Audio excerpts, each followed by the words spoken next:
And so there's a general challenge here with community input. If you think about your community, that's a bell curve, you know, normal distribution, all these nerd words for it. But basically, it's what we see typical communities look like. But who do you hear from in your community?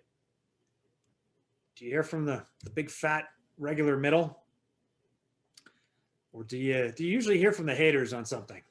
Sometimes you also hear from the people with a lot of self-interest in a policy, but it's the edges, right? Right. And yeah, people are disappointed or frustrated, which are usually the haters, the hater end, people at both extremes. So what's interesting is, what does that mean? If you suppose you just hear from people that hate something, the cave people, the citizens against virtually everything, the actipests, the hateful eight, some great phrases I picked up probably from some of you here on the webinar. Well, it feels like this, right? Well, obviously that's the tip of the iceberg, because there's no other noise. Look, everyone's for segregation. Wow, I guess we're stuck with it.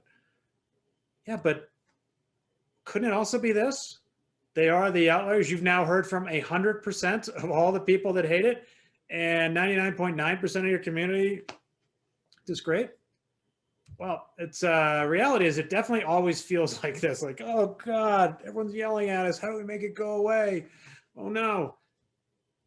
And if we had that sample from the middle, from the regular people, and that representative sample, small or large, just a representative sample is super important, then you can get around that.